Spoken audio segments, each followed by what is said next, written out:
justifié devant Dieu. Non, on peut se présenter sans gêne ni inquiétude. Amen. Alléluia. Autre chose? La vie éternelle. Oui, amen. Parce qu'il nous a choisis pour être des enfants. Il nous a choisis. Écoute, il nous a choisis pour être ses enfants, mais plus que ça. Il nous a choisis pour être des... Yes!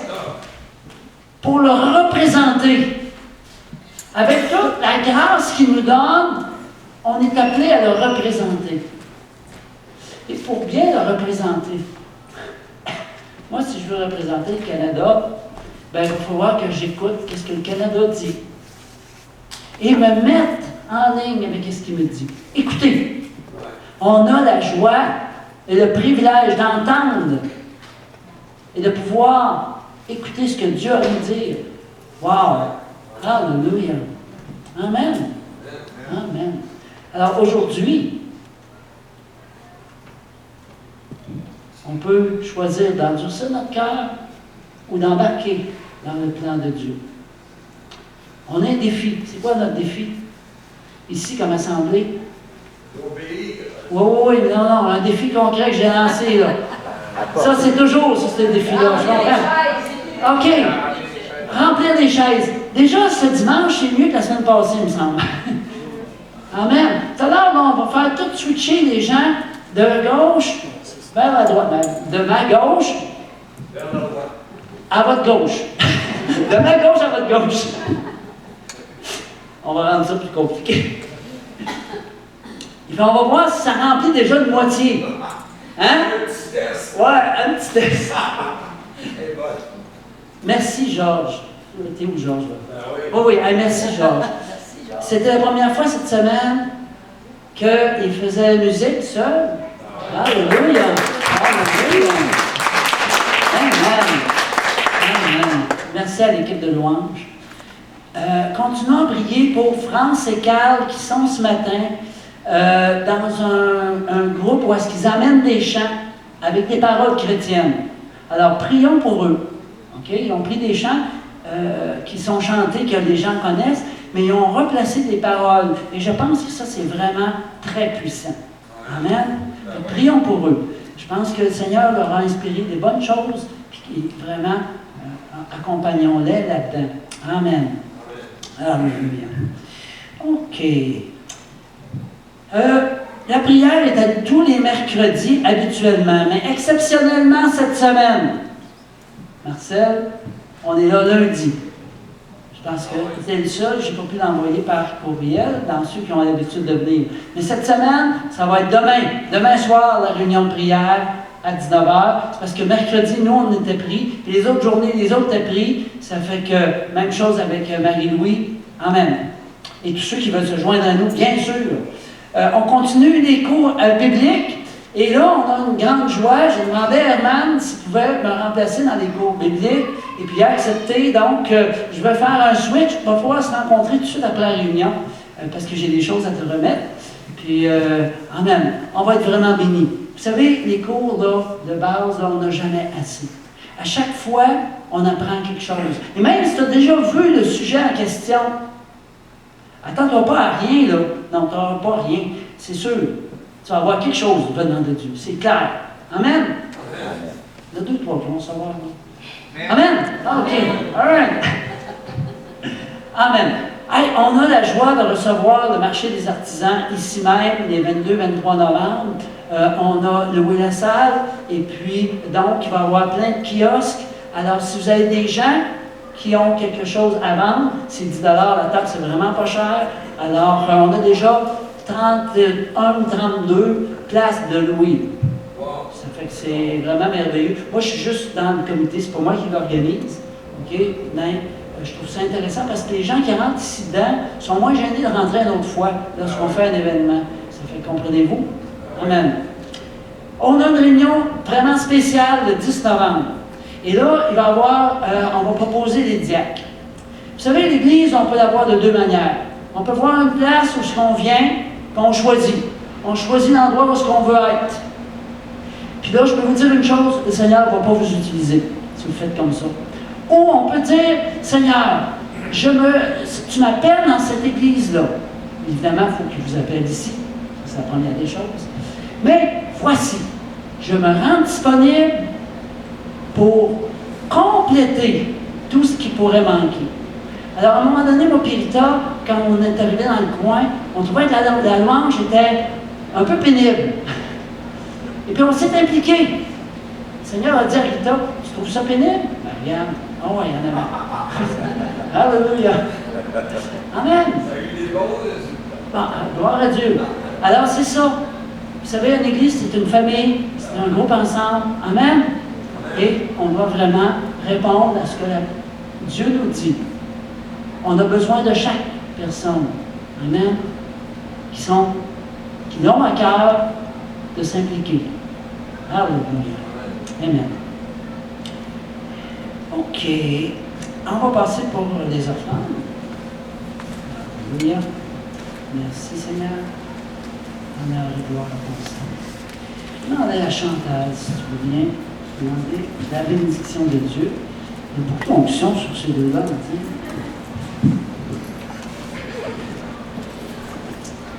Seigneur, je te remercie pour le privilège d'être ici. Merci pour chaque personne qui sont présentes. Tu as quelque chose pour chacun d'eux. Seigneur, on te remercie aussi que tu pourvois en abondance selon tes promesses. Tu es Jéhovah, Jireh, c'est qui pourvoit. Et Seigneur, on veut te remettre une partie de nos revenus, Seigneur, selon nos moyens, pour reconnaître justement que tout appartient et que, Seigneur, nous voulons t'honorer par cette partie de nos biens qu'on a mis de côté. Et Seigneur, puisses-tu bénir cette récolte et multiplier dans la vie de chacun, Seigneur, multiplier les ressources, parce que tu es un Dieu d'abondance. Merci. Amen. Amen. C'est dans la joie qu'on donne parce qu'on sait que le Seigneur nous redonne en retour. Fait qu'on ne donne pas en disant tu vas donner mes petites affaires que j'ai dans le fond. Non, non, tu demandes à Dieu. OK? Et Dieu va te révéler. Et tu le fais avec amour. Parce que le Seigneur, lui, il est entièrement amour. Amen? Alléluia. On a eu le ministère de Pierre et de Christine Beumier dernièrement. Est-ce qu'il y en a qui ont été bénis dans ceux qui sont ici? Est-ce qu'il y en a? Oui, il y en a qui ont été bénis. Hein? Amen. Amen. Est-ce qu'il y en a qui voudraient donner un témoignage par rapport à ça? Est-ce que vous avez reçu de ce ministère-là, qui viennent de la Belgique? On a eu vraiment un bon temps avec eux. Je sais que ça fait quelques semaines déjà. J'ai voulu, toujours, j'avais ça en tête, mais j'avais pas le temps souvent de le faire. Alors, est-ce qu'il y a quelqu'un? Oui, Georges. En fait, quand les gens sont venus, Christine et Pierre, quand ils sont venus, j'ai demandé une restructuration de mes articulations parce que je faisais de l'arthrose. Puis, sincèrement, je pense que au moment où où Pierre a posé ses mains et qu'il a fait sa prière, j'ai senti quelque chose d'extrêmement fort. Et je dirais que, selon moi, mes articulations sont correctes parce que avant, ça craquait. Ça craque plus. Déjà mon cou, ça craquait tout le temps, mais ça craque plus. Puis quand je vais prendre une marche, j'ai plus mal aux articulations non plus. Je suis capable de prendre un bon pas, puis alors, je pense que j'ai été béni. Amen. Amen. Tu penses? Ah, OK. Amen. Une autre personne. Alléluia. OK, j'invite maintenant Chantal et Jean.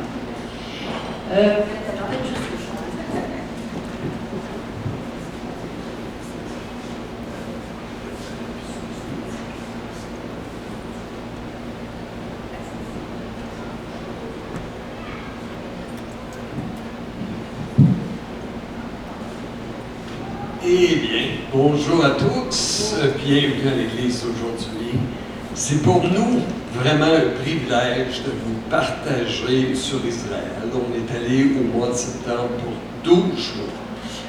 Et je vous le dis, depuis ce jour, on ne lit plus la parole de la même manière. Parce qu'on a marché où Jésus a marché, Puis notre souhait, c'est de vous partager ça le plus possible. C'est comme si on vous disait, on a nolisé un avion, embarqué, on part. Amen. Alors, je vous demanderais d'être sûr de ce côté-là, de vous déplacer le plus possible. Vous allez voir mieux, parce qu'il va y avoir des diapos, et moi, je vais pointer des diapos avec le laser ici. Fait que allez-y, gênez-vous pas, vous allez être plus près de eux. Bon, c'est bon. OK. Donc, comme on disait, on veut vous partager le bienfait de visiter Israël. Puis un mot qui nous est resté, c'est visiter Israël. C'est comme ramener la Bible sur terre. Cela a été une bénédiction de voir les lieux physiques où se sont produits les événements de l'Ancien et du Nouveau Testament. Il faut comprendre l'importance du peuple d'Israël dans le plan de Dieu pour l'humanité. On sait évidemment que c'est un peuple prophétique, c'est-à-dire que son passé, son présent et même le futur de l'humanité sont déterminants pour nous aussi. OK. Donc, dans la Genèse 12, on a cette parole où Dieu a dit à Abraham, « Je bénirai ceux qui te béniront, je maudirai celui qui te maudira. Par toi, je bénirai toutes les familles de la terre. » Donc, pourquoi le peuple d'Israël n'est pas comme les autres peuples? En fait, c'est que Dieu veut bénir le monde au complet à travers Israël. Okay? Historiquement, les nations qui ont aidé Israël ont été bénies par la suite. Et le contraire, ceux qui ont fait du tort à Israël, après ça, ça n'allait pas bien. Donc, il y a vraiment une corrélation. Vous voyez donc Tel Aviv, ici, qui est la capitale économique d'Israël, qui n'est pas une ville religieuse, mais vous voyez les gratte-ciels et toutes les plus grandes compagnies. Donc, c'est le poumon économique d'Israël.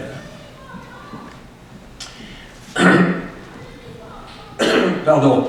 Un des événements importants qui s'est passé à Tel Aviv, le 14 mai 1948, il y a eu la proclamation de l'indépendance d'Israël, de la fondation d'Israël.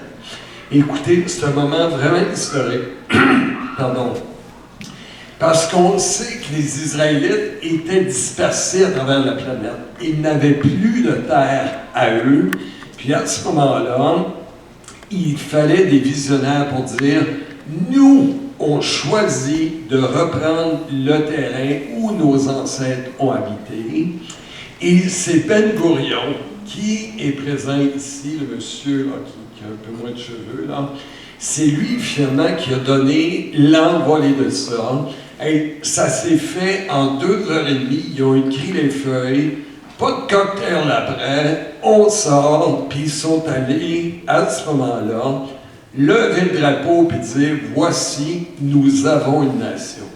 Mais remarquez qu'ici, c'est complètement le désert. Et vous avez vu Tel Aviv, la dernière photo, comment c'est un endroit florissant. Fait qu'il y a une des promesses qui est inscrite là-dessus qui dit « Voici que je fais une chose nouvelle. Elle est maintenant en germe. Ne la reconnaîtrez-vous pas? Je mettrai un chemin dans le désert et des fleuves dans une terre aride. » Il y avait une terre aride et maintenant la nation d'Israël est une des nations les plus florissantes au niveau des cultures et de l'économie aussi. Donc, vraiment, c'est une prophétie qui a été accomplie. Des fois, on va comparer avec les écrits de Mark Twain dans les 1800, où il décrivait vraiment Israël comme une terre aride, où il n'y avait rien qui poussait. Mais Dieu avait dit qu'il ferait un chemin dans le désert et des fleuves dans une terre aride, et c'est réalisé. Donc, c'est une prophétie réalisée. Et vous voyez, ça a beaucoup changé depuis. Alors là, c'est la ville de Jaffa. Et, je ne sais pas si vous vous rappelez, Jaffa, qu'est-ce qui s'est passé là? C'est l'endroit où C'est juste, pouvez-vous m'en dire la date que vous avez dit tantôt, ou 48, là? En 1948. 14 mai 48. Ouais. 14 mai. Oui. C'est l'anniversaire de naissance de Mathieu, notre garçon. OK. Donc, cela, à Jaffa, ben, c'est là où Pierre a eu une vision. Il était monté sur le toit. Il y avait une nappe qui était descendue du ciel qui disait, et puis là, il y avait des animaux purs et impurs dans la nappe. Exact. Et il disait tue et mange. Et puis c'était arrivé 3 fois comme ça. Alors, il était monté sur le toit et si on regarde, on voit, ça pourrait être exactement cette maison-là. Parce que c'était dans cette ville-là, c'était ce genre de maison-là. Exact. Et ça date de très longtemps. Donc, c'était émouvant pour nous de voir. D'ailleurs, il y a quelqu'un qui l'avait écrit, House of Simon de Tanner. Le Tanner, c'est ça. Dont on parle dans la Bible. Pas le talent. Pas le Tanner, le Tanner. Puis c'est là aussi à Joppé où Pierre a ressuscité Tabitha, où il monta dans la chambre haute et il dit « Tabitha, lève-toi. » Elle ouvrit les yeux et voyant Pierre, elle s'assit. Dans Acte, on voit ça. Donc, la résurrection de Tabitha. OK. Nous allons maintenant à Césarée, qui est aussi sur le bord de la mer. Césarée, c'est une ville côtière où Hérode le Grand, le même Hérode qu'on entend souvent parler dans le temps de la Bible, a fait un théâtre, un temple. Vous voyez le théâtre ici, les gradins, un hippodrome. Regardez ici, ça c'est le centre, là, les chevaux couraient autour. Comme on pouvait avoir à Rome, justement. Et on voit plus tard que autrefois, cet endroit était une colonie juive, mais Hérode l'a récupéré pour faire un peu comme sa ville, sa forteresse. OK. Maintenant, on va aller plus loin. On a fait pas mal d'archéologie, dans le sens que il y a beaucoup de sites archéologiques et ça nous permet vraiment de resituer beaucoup de récits bibliques, puis de les situer vraiment là où ça s'est passé. Donc, si tu veux, je vais juste parler de Megiddo. C'est vraiment une ville millénaire qui a été construite et détruite plusieurs fois. Dans la Bible, quand il parle de Megiddo, il mentionne que Salomon, le roi Salomon, avait 12 000 cavaliers et 1400 chars, et la plupart étaient à Megiddo. Écoutez, regardez, cette ville qu'on dit millénaire a eu 23 couches de civilisation superposées. Comme il y a beaucoup de sable dans le désert, les habitations s'enterrent de sorte et les autres construisent par-dessus. Vous voyez ici, tout ça, ça a été creusé là. Donc, 23 couches de civilisation. Et ceci était un hôtel où il avait trouvé les fondations, où il a fait à ce moment-là des sacrifices. Bon, évidemment, là, on a beaucoup de choses à... On va peut-être aller plus vite vers Jérusalem, mais on va quand même vous montrer quelques photos de ce qu'on a vu. La vallée d'Armageddon. Ça vous dit quelque chose, n'est-ce pas? Plusieurs batailles bibliques célèbres se sont déroulées dans cette ville. Exemple, Gédéon contre les Madianites. C'est aussi là qu'aura lieu la grande guerre de la faim. Hein, tout le monde a entendu parler d'Armageddon, où les grands rois de la terre vont venir et vont s'affronter à cet endroit. OK. On s'en va maintenant dans un endroit qui s'appelle Beth Shearim. Vous passez un peu vite? Oui, vas-y. Alors, Beth Shearim, c'était le site d'une nécropole juive. Qu'est-ce qu'il y a dans une nécropole? Ben, c'est qu'ils enterrent les gens. Donc, il y avait un vaste réseau de catacombes. Vraiment plein de salles, là, puis là, il y avait des tombeaux. C'est comme un cimetière souterrain. Et ce qu'on voit, ça, je vais vous porter votre attention à cette roue-là.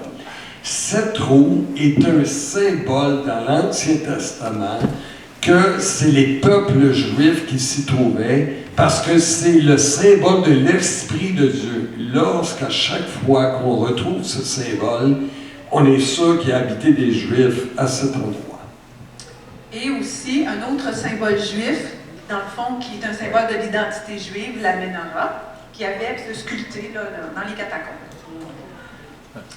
Ici, Ouais, c'est Ben, en fait, c'est que là, on a fini notre première journée. Après ça, on a changé d'hôtel. On est arrivé sur un hôtel qui était sur le lac de Galilée. Le fameux lac de Galilée. Lac Alors, de on était Galilée. tout ému. Il est juste là. Vous le voyez, ça Ouais. vous donne une Puis idée. le niveau de l'eau baisse de façon inquiétante depuis plusieurs années. Normalement, il devrait être plus haut que ça. Et vous voyez, l'eau, en fait, devrait aller jusque-là. Mais elle baisse continuellement. OK. Alors, ça, c'était le coucher du soleil. Ensuite, Ce qu'on peut voir à la mer de Galilée, c'est un très, très grand, c'est le plus grand lac d'eau douce d'Israël. Et aussi, ce qui est particulier, c'est le plus bas lac sur la planète d'eau douce. 200 mètres en bas du niveau de la mer. Une grande partie du ministère de Jésus a eu lieu autour de ces rives. Hein? Il a marché sur l'eau à cet endroit-là. C'est là aussi il a calmé la tempête. Puis c'est un lac réputé pour ses tempêtes violentes. Vous savez pourquoi? À cause des différences de température avec les hauteurs environnantes. Donc, évidemment, ici, il fait plus froid. Puis lorsque les vents les vents froids rencontrent les vents chauds, à ce moment-là, ça fait comme beaucoup d'activités sur le lac. donc, comme on disait, on ramène la Bible sur la terre. Après notre nuit à l'hôtel, on a voyagé autour et on s'est rendu dans le territoire de Dan. Et là, on a vu les vestiges d'un des deux endroits de culte qui avaient été faits par le roi Jéroboam. Parce que quand Israël et Juda se sont séparés en deux, Jéroboam ne voulait pas que tout le monde aille à Jérusalem pour adorer, donc il a fait deux endroits de culte. Et là, on voit les vestiges. Je ne sais pas si vous voyez la reconstitution qu'ils ont faite en métal de l'autel, avec les 4 cordes. Finalement, l'autel était fait de pierre, mais là, ils ont mis ça. Puis les 4 cordes, c'est les endroits où justement quelqu'un qui avait fait un délit ou quelque chose, puis il ne voulait pas être assassiné, il se présentait à l'autel et il touchait à la corde. Il y avait une protection divine. Donc, vraiment, on voyait que l'archéologie est importante pour aider à confirmer les faits bibliques. OK. Encore à Dan, on a vu cette espèce d'imposant rocher avec une falaise. Okay. Il y a aussi une source d'eau, là. Il n'y a pas beaucoup de sources d'eau en Israël, donc elles sont toutes importantes. Et la falaise, on pense que c'est vraiment cet endroit que Jésus a dit à Pierre. Tu es Pierre, et sur cette pierre je bâtirai mon Église. En fait, Pierre a répondu vraiment, quand on parle qu'il est Pierre, sur l'affirmation que Pierre a dit, tu es le Christ, le Dieu vivant, c'est sur cette affirmation démontrant que Christ est vraiment le Dieu vivant, qu'il est le rocher de l'Église. Il promenait l'image de ce grand rocher pour démontrer que Jésus est la grosse pierre, la pierre angulaire. Oui, exactement. OK. Ici, bon, il y a beaucoup d'églises catholiques sur des sites importants en Israël. Ici, il l'appelle l'Église catholique de la primauté de Pierre. On croit que c'est à cet endroit où justement Jésus a demandé 3 fois à Pierre, Simon, fils de Jonas, m'aimes-tu? Il a demandé 3 fois. Mais oui, tu sais que je t'aime. Et Jésus, qu'est-ce que Jésus a répondu à Pierre? Exact. Donc, qu'est-ce que ça veut dire? Sois le berger de mes brebis. Donc, c'est à cet endroit-là. Donc, ils ont élevé une église en l'honneur de cet événement-là. OK. Donc, on est toujours près du lac de Galilée. Et à ce moment-là, écoutez, ils ont trouvé les vestiges d'une barque. Vraisemblablement, ce serait une barque comme celle-ci, où Jésus est allé avec ses 12 disciples sur le lac et qu'il y a eu la tempête. On parle de bois là, qui date de 2000 ans, finalement. C'est vraiment une belle reproduction. Et toujours sur le lac de Galilée, évidemment, il nous offre de faire un tour en bateau. Donc, on est allé en bateau, qui est sensiblement comme les bateaux d'époque, mais évidemment, c'est plus gros que le bateau que Jésus avait utilisé. Et ce que je dois vous dire, c'est que on voit ici, c'est la femme du pasteur. Ouais. La femme du pasteur. Et le pasteur et son épouse, ce sont des Juifs croyants en Jésus. Donc, c'était une bénédiction. Et elle nous a montré des danses juives. Alors, j'ai un petit extrait. J'espère que ça va Fait que ça va fonctionner. vous donner une idée. Et le son. J'ai pas dit ça. C'est pas le son. Bon, c'est pas grave. Alors, on a dansé sur le bateau. Puis, j'aimerais ça peut-être éventuellement qu'on puisse faire des... Je pourrais vous montrer un peu les danses que j'ai apprises, là, parce que c'est bénissant de le faire. Et les Juifs aiment beaucoup danser. Ouais. OK, là, on va aller au suivant. D'accord? Donc, toujours le bateau. Oui. Et là. Bon, écoutez, c'est l'endroit où il suppose presque sûr que ça a été le mont des Béatitudes, où Jésus a prononcé son sermon. Et écoutez, et là, à ce moment-là, vous voyez, c'est l'entrée, c'est vraiment coloré. Et remarquez qu'il était interdit d'apporter un pistolet là-bas. Oubliez ça, là, pas de pistolet. Mais c'est particulier parce que ce qu'on a été surpris en Israël, c'est de voir autant de soldats. C'est une ville, Israël en entier est quand même gardée. Il y a une très grosse armée. On ne sent pas la tension parce qu'il n'y a pas de guerre. Mais quand même, il y a beaucoup de soldats pour préserver la paix là-bas. Donc, la photo de cette église, elle est là. Donc, c'est une belle église. La végétation, là, était vraiment superbe. Là, on s'en va maintenant, parce que sur les bords de Galilée, le ministère de Jésus, il y avait aussi Capernaum. Oui. Donc, c'est un site archéologique où se trouvait la maison des apôtres Pierre et André. Jésus en a fait son quartier général. Plusieurs versets bibliques le mentionnent. Par exemple, dans Matthieu, on a qui dit « Il quitta Nazareth et vint demeurer à Capernaum, situé près de la mer de Galilée. » Ou dans Marc, il dit « Quelques jours après, Jésus revint à Capernaum. On apprit qu'il était à la maison. » Okay?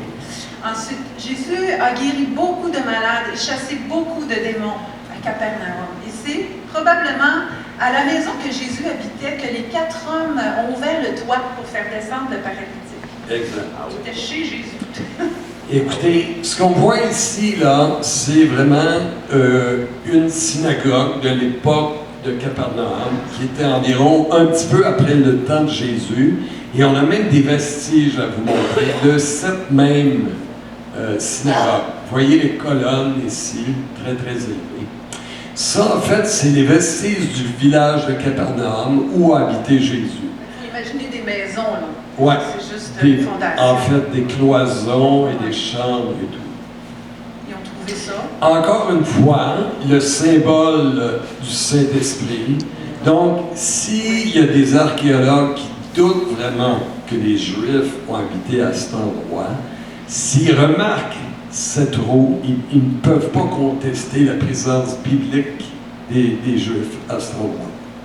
Et aussi, toujours à Capernaum, ça, ce sont les vestiges de la maison de l'apôtre Pierre. Parce que l'apôtre Pierre aussi habitait Capernaum.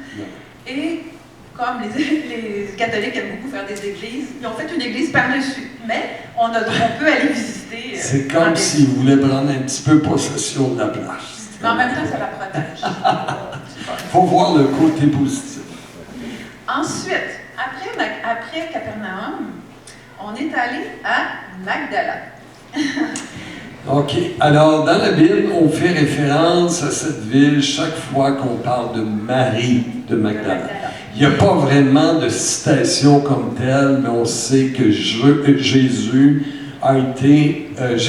parcourait la Galilée, enseignant dans les synagogues, prêchant la bonne nouvelle du royaume et guérissant toutes les maladies parmi le peuple. Et Magdala se trouve dans la Galilée. Okay.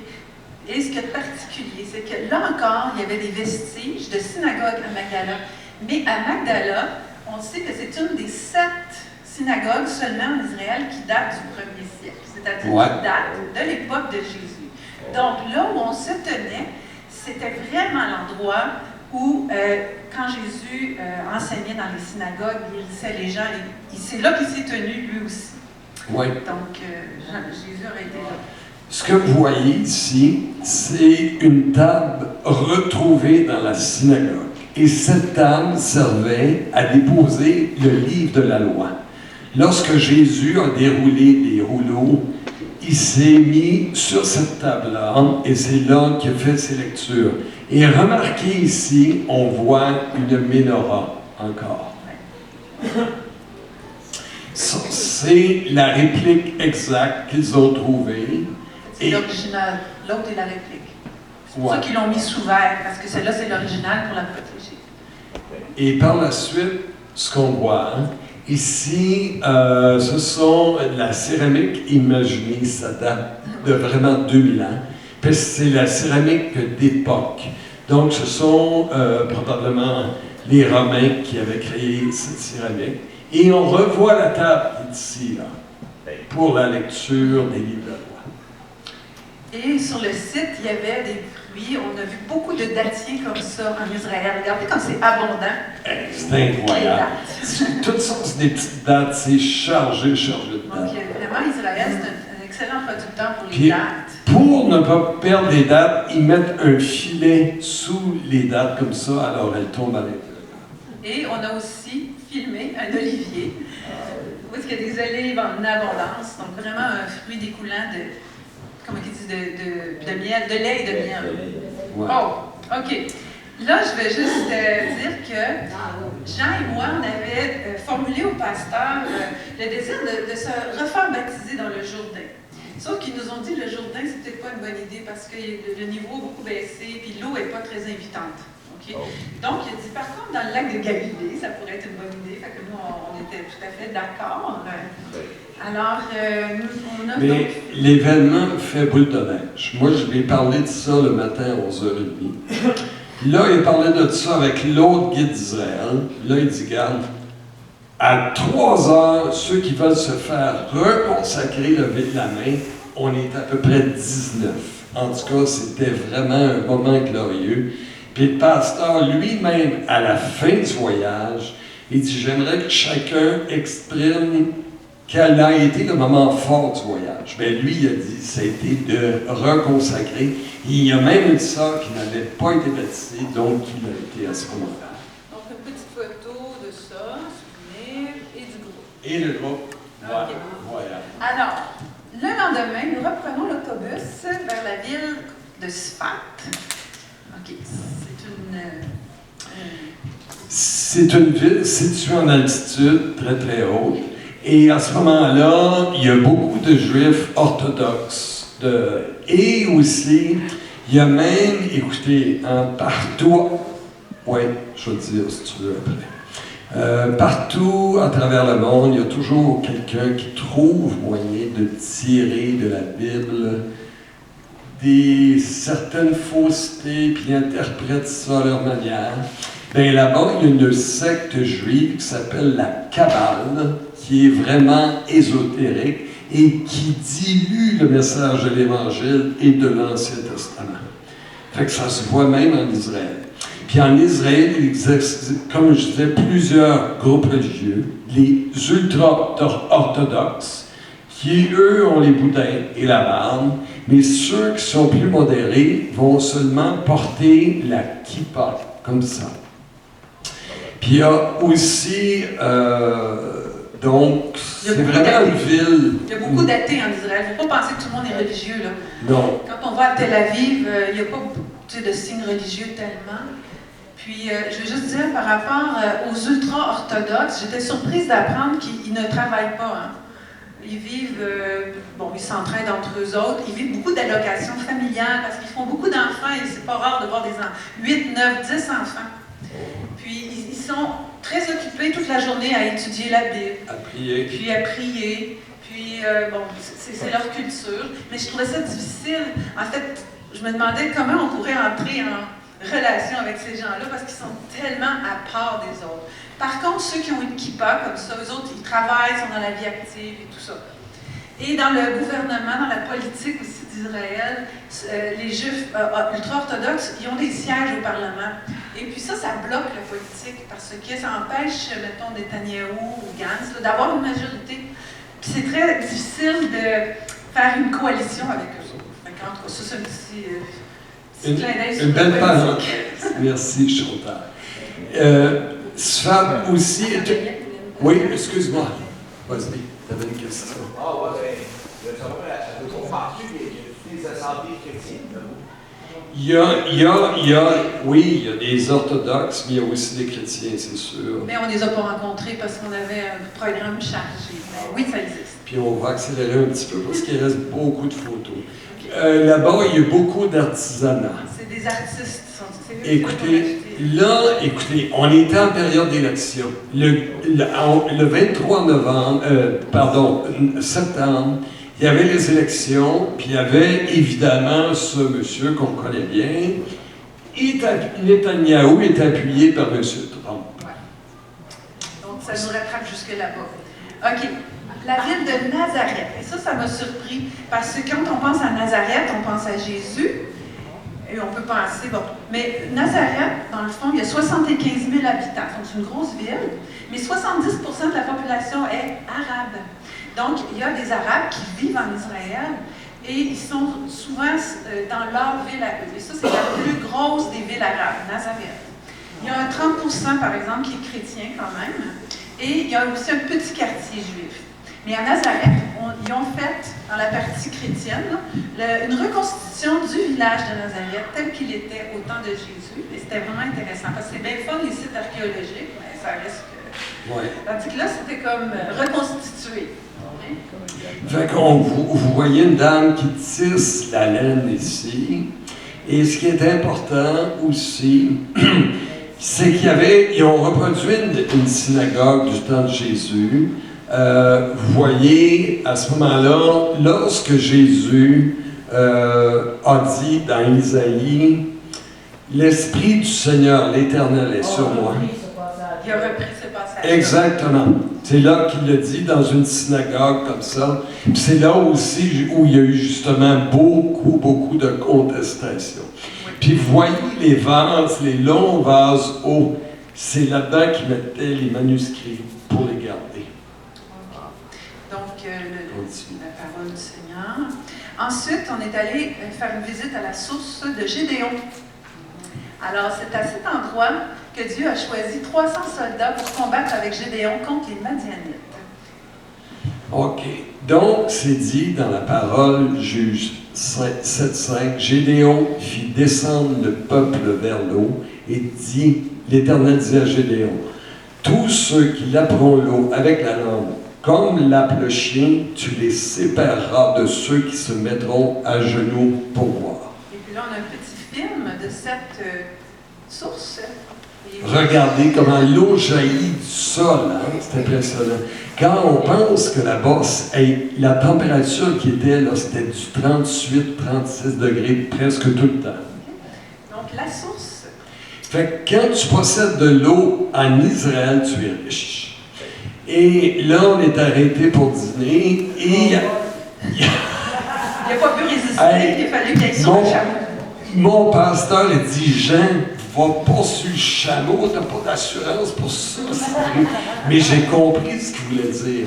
Parce que le chameau, tu t'assois dessus, là, puis le gars, il l'a fait lever, là.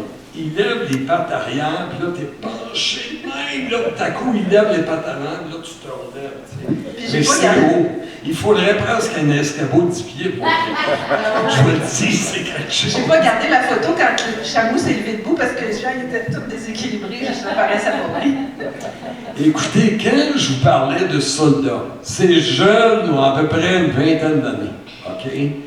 Ils ont des mitraillettes, ils sont super équipés comme des gars de combat, là. Puis c'est que en Israël, c'est obligatoire, les hommes font 3 ans de service militaire et les femmes aussi. On a vu des jeunes filles là, d'une vingtaine d'années, toutes jolies, les cheveux là, la grosse mitraillette. C'est impressionnant. OK. Donc, on s'en va tranquillement, je pense, vers Jérusalem. Et ce qui est particulier, c'est qu'on approche de Jérusalem et ça paraît très désertique encore. Mais on n'est vraiment pas loin. On arrive à Jérusalem. La Bible dit que Jérusalem, au Sion, est la ville que Dieu a choisie pour y habiter au moment c'est un moment, j'ai trouvé très émouvant. Ouais. Parce que Jérusalem, bon, c'est comme un peu mythique, puis on la lit dans la Bible et tout, mais là, c'était comme, je la voyais vraiment. J'étais à Jérusalem, la baissée, là. En face de Jérusalem, évidemment, il y a le jardin de Gethsémani. Il est rempli d'oliviers très vieux, puis il est entouré d'une clôture. Ouais. Ah oui, ok, excusez-moi.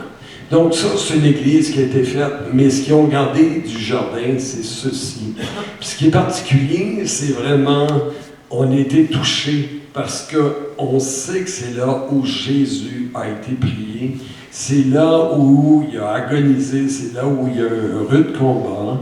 Puis ce qu'on a fait aussi, tous ensemble, on était un groupe de 30, on a chanté a cappella à Jésus. Ça a été vraiment émouvant, touchant. On a pris vraiment le temps de s'arrêter là, et de se recueillir pour vraiment remercier Seigneur Jésus de ce qu'il avait fait. Moi, je voulais juste vous parler de ça ici. Attendez. Parce que, qu'est-ce que ça veut dire Gethsémani? En hébreu, ça veut dire le jardin, le pressoir à l'huile, le jardin du pressoir, quelque chose comme ça. Et on fait un parallèle. On sait que Jésus est allé prier 3 fois vers le Père et que la 3e fois, même sa sueur était comme des grumeaux de sang. On fait le parallèle avec le fait que quand on produit l'huile d'olive, on fait 3 pressions. Première pression, c'est vraiment l'huile de la meilleure qualité, c'est réservé pour Dieu dans le temple. La 2e pression, un peu de moins bonne qualité, elle est utilisée pour cuisiner, pour la fabrication du parfum. Et la 3e pression, qui est de moins de qualité, là, à ce moment-là, il y a vraiment une grosse pression. Les noyaux sont écrasés, puis ça donne même une couleur foncée à l'huile. Ça rappelle Jésus dont la sueur était devenue comme du sang. Et ce que, ce matin, on a chanté « Attaché à la croix pour moi », mais avant d'être attaché à la croix, il y a eu ce moment-là dans le jardin où il aurait senti une pression, c'était les ténèbres complètes contre lui. Et c'est là qu'il y a eu sa victoire, nous voyons vraiment, dans la prière, avant d'avoir la victoire dans le naturel. Donc, c'était vraiment quelque chose de penser à ça.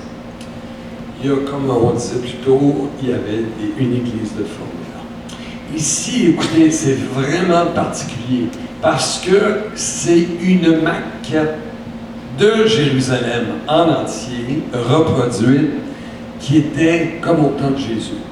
Donc, ils ont reproduit, ils ont fait le plus possible à l'échelle. Donc, c'est 50 pour 1. Si vous multipliez cette maquette, ça correspondrait à la ville réelle de Jérusalem. Et ici, on voit justement le temple. Regardez toute la place que le temple prenait. Finalement, il y a eu le temple de Salomon et celui d'Hérode. Puis ici, que Hérode avait fait construire après Salomon. Et lui-même, Hérode était très notoire dans la ville, avait une grande maison qui était située ici. Mais tout ça, regarde, ici on voit une arène, il y a toutes les habitations des peuplades qui étaient là. Bon, hier on a écouté une vidéo qui dit que c'était pas exactement comme ça, mais une chose est sûre, c'est qu'il y avait un temple et puis là, il n'y en a plus. OK? Là, à la place. Ce qu'on voit ici, c'est le dôme du rocher. OK? C'est ici, à l'intérieur de ça, il y a un gros rocher, une roche importante, qui était le quartier général de Mahomet. Puis il semble, c'est là, que ce serait, qui aurait été enlevé vers le ciel. Puis ils ont décidé de faire une mosquée là. Mais imaginez, autrefois, le temple était situé juste à côté du rocher. Donc, il n'y avait pas de mosquée à l'époque, mais il y avait le temple juif. En tout cas, puis aujourd'hui, ce sont les Arabes qui ont le contrôle de l'esplanade du temple. C'est très contrôlé, c'est comme l'aéroport. Il y a des scans pour les bagages, on se fait fouiller, puis il faut avoir une jupe longue, sinon ils vous donnent une jupe. Oui, absolument. Puis, attends une minute, Chantal. Voyez là, on a fait on n'a pas osé entrer parce que. Les non-musulmans ont pas le droit. Ah, certains disaient oui. Mais c'est qu'on a osé, c'est-à-dire on a marché tout autour de la mosquée en priant. Et moi, j'ai ressenti l'animosité où même des musulmans nous injuriaient, chantaient une tension. Fait que c'est pour vous dire qu'à cet endroit, il y a beaucoup de soldats, il y a beaucoup de tensions. Il y a comme des guerres spirituelles qui se font là, parce que les Juifs savent que c'est un endroit destiné pour le futur temple. Ouais. Puis il y a des règlements quand on arrive là, ils disent pas le droit de prier publiquement, pas le droit de chanter, pas le droit d'avoir une croix dans le cou, aucun signe religieux. Il faut que ce soit super neutre. OK, ici c'est l'esplanade du temple. Ensuite, on va continuer.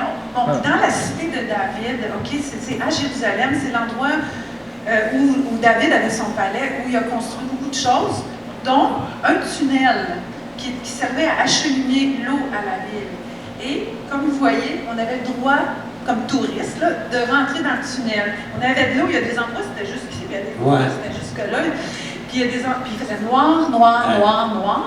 Imaginez, on marchait 3/4 de kilomètre dans le noir, ça prenait environ une demi-heure, parce que, comme on vous disait, si une ville a de l'eau, elle est riche, elle peut subsister. Donc, Ézéchiel se fait creuser un tunnel pour permettre que si la ville était assiégée, il y avait toujours de l'eau. Exactement. Donc, on a marché là-dedans. Là, il était clair à cause de la caméra, mais il faisait noir. Ce qui est spécial, c'est que... Ce que vous voyez ici, là, c'est la fin du tunnel. Et on arrive dans la piscine de Siloé. Oui. Qu'est-ce qui est arrivé à la piscine de Siloé? Qui peut me dire ça? Pas le pasteur. On sait qui c'est. Ben oui. Qu'est-ce qu'il y a eu à la piscine de Siloé, Jordan? Exactement. Jésus a dit qu'il a appliqué de la boue sur les yeux, puis il a dit, elle va à la piscine de Siloé. Mais aussi, lors de la fête, on allait chercher de l'eau pour le verser au niveau du temple aussi. Oui, c'est ça. Donc, c'est ça. Après cela, il cracha à terre, il fit la boue avec sa salive, puis il appliqua cette boue sur les yeux de l'aveugle et lui dit, va et lave-toi au réservoir de Siloé, nom qui signifie envoyé. C'est particulier, hein? Le nom de la piscine, ça veut dire envoyé, puis Jésus dit, je t'envoie, tu es un envoyé. Il y alla, il se lava et s'en retourna, voyant clair. Amen. Alors, c'est émouvant de se retrouver, je vais juste montrer, de se retrouver assis sur le bord de la piscine. Regardez, ici, là, c'est sûr, là, il y a plein de terre, là, mais le rebord de la piscine, c'est comme un des côtés. Fait que finalement, la piscine aurait continué comme ça. On a un dessin ici, voyez-vous, comme c'est grand. C'est comme si Chantal était assise ici. C'est ça. C'est ça. Fait que ça n'a pas été complètement excavé. Ouais. Ensuite, bon. Ça, c'est particulier. Vous savez pourquoi? Parce qu'on parle souvent du troisième temple, n'est-ce pas? Ouais. Le troisième temple, ils ont les plans, ils ont tout le matériel, ils ont l'endroit, ils ont les habits des prêtres, ils ont tout conçu, et aussi la menorah qui va être à l'intérieur du troisième temple, qui est gardée par des caméras et un système d'alarme. Vous savez pourquoi? Elle vaut $1 million, plaquée or. Fait qu'elle est très, très belle. On va au moins prendre une photo. OK. Le lendemain, OK. Après, parce qu'on revenait à Jérusalem, parce qu'à ce moment-là, l'hôtel n'était plus sur le bord du lac de Galilée, il était à Jérusalem. Là, on voulait visiter